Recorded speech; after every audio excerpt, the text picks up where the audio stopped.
সিররান গোপনেও দান করে, ও আলানিয়ার প্রকাশ্যেও দান করে, দুটোরই আল্লাহ প্রশংসা করেছেন। তার মানে যখন প্রয়োজন হবে প্রকাশ্যে দান করার তখন প্রকাশ্যে দান করবেন, আর যখন প্রকাশ্যে দান করার প্রয়োজন নেই তখন গোপনে দান করবেন। এখানেও দুই রকম দানের কথা আল্লাহ উল্লেখ করেছেন। আর সূরা বাকারার একটি আয়াতে আল্লাহ পাক আরো এর চাইতে বিস্তারিত বলেছেন, ইন তুবদু সাদাকাতি ফানি'ম্মা হিয়া, তোমরা যদি সাদকা দান খেরাতকে জাহির করো, প্রকাশ করে দান করো, ফানি'ম্মা হিয়া, তাহলে খুব ভালো কাজ। প্রকাশ করে ভালো কাজ আল্লাহ পাক বলছেন। তাহলে কোথায় ভালো কাজ ওটা জানতে হবে আপনাকে।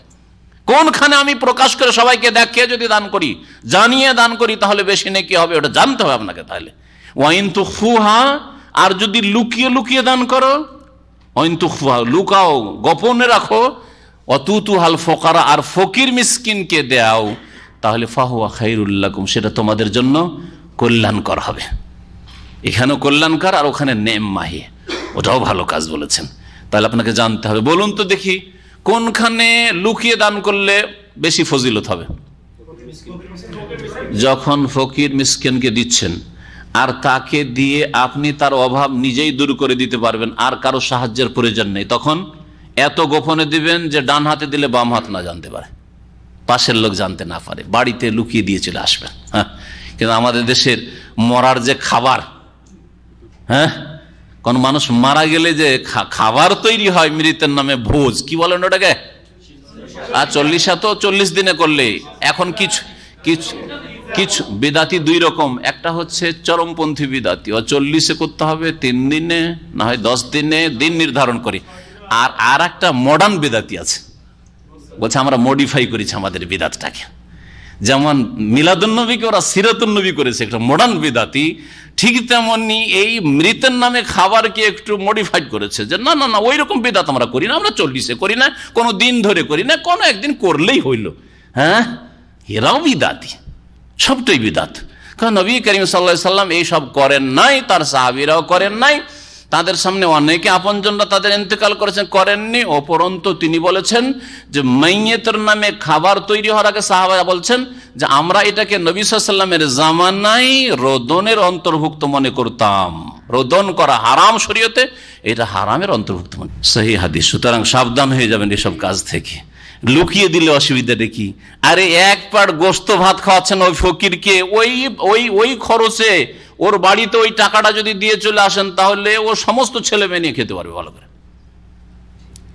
সমস্ত ছেলে মেয়ে নিয়ে খেতে পারবে। একা খাচ্ছে, লজ্জাও লাগছে, আর ডেকেছে গ্রামের পয়সাওয়ালা মানুষ, যদি আজকে না খেতে যাই তো কালকে 2 পয়সার প্রয়োজন হলে ধারও দেবে না, ভয়ও আসছে, যদি লজ্জা লাগে তারপরে ভয় খেতে আসছে। এসব ইসলামী কাজ, অনিসলামিক কাজ এসব। তো লুকিয়ে দান করবেন যখন আপনি দান করে যথেষ্ট। আপনি নফল দান, এক হচ্ছে নফল দান, আর সেটা আপনি দিলেই কাজ হয়ে যাবে, তাই লুকিয়ে দেবেন। লুকিয়ে দানের বেশি ফজিলত রয়েছে। প্রকাশ্য দান করবেন কখন? প্রথম কথা ফরজ যদি হয়, জাকাত ফরজ, লুকিয়ে লুকিয়ে দিলে কাজ হবে না। লুকিয়ে যদি দেন তো বলে এত টাকা এর ইনকাম, এত বড় বড় ব্যবসা বিজনেস চলছে, কিন্তু জাকাত দেয় না, লোকের আপনাকে কি বলবে? কৃপণ বলবে, হারাম খাই বলবে, হারাম খাওয়া লোক বলবে, তাই না? অথচ আপনি পুরো জাকাত হাতে লুকিয়ে লুকিয়ে দিচ্ছেন, তো লুকিয়ে দেওয়া তাহলে যথেষ্ট নয়।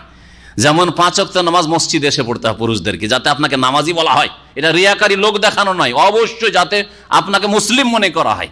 আর আপনি বিবি সাহেবার সাথে যদি জামাত করেন, 5 ওয়াক্ত ঘরে 5 ওয়াক্ত নামাজ পড়ছেন, আর একেবারে জামাত করে বিবির সাথে নামাজ পড়ছেন, আর টাইমে টাইমে নামাজ পড়ছেন, গ্রামের লোকের কাছে আপনি বেনামাজি, ওই রকম জাকাত দিচ্ছেন না বলবে লোকেরা। এই জন্য ফরজ জাকাত একটু খোলাখুলি প্রকাশ্যভাবে দিতে হবে, লুকিয়েও দেন প্রকাশ্যও দেন। জি, আর প্রকাশ্য দান করবেন আর একটা ক্ষেত্রে, নফল দান প্রকাশ্য। কখন? একাই দান করে কাজ হবে না। আমাদের দিনের খেদমত একটা ইসলামিক লাইব্রেরি করব, বা ইসলামের দাওয়াতের কাজ করব, আমরা কোন একটা প্রজেক্ট আছে, আমি দিলে 1000 রিয়াল দিতে পারবো, কিন্তু 50,000 রিয়াল খরচ আছে। এটা মসজিদ করো, মসজিদে আমি হয়তো 2000-5000 দিতে পারবো, কিন্তু আমার 1 লাখ রিয়ালের প্রয়োজন রয়েছে, 1 লাখ টাকা বা 5 লাখ টাকার প্রয়োজন রয়েছে আপনার দেশে। তাহলে কি করতে হবে? ভাই আমরা একটা মসজিদ করতে চাইছি, একটা ইসলামিক লাইব্রেরি করতে চাইছি, আপনারা যে যত পারেন দেন, আর তারপরে ওখানকার যারা নেতৃস্থানীয় ব্যক্তি যারা এই কাজটি করতে চাচ্ছেন তারা প্রকাশ্যে দেন যে আমরা 5000 টাকা দিলাম, তাহলে আপনার চাইতে যারা সচ্ছল আছে ওরা চিন্তা করবে যে এ যদি 5,000 দিতে পারে গরিব হয়ে, তাহলে আমাকে তো 10,000 দেওয়া উচিত, ঠিক না? কাজটা তাড়াতাড়ি হয়ে যাবে। আল্লাহ পাক দুটোরই এই জন্য প্রশংসা করেছেন, কিন্তু ক্ষেত্র বিশেষে। যেখানে লুকিয়ে দিলে চলবে সেখানে যদি প্রকাশ করেন, আর নিয়তে সামান্য যদি এরকম চলে আসে যে দেখাচ্ছি যাতে জানে, লোক দেখানো, তাহলে শিরক হয়ে যাবে, কোনো নেকি পাবেন না।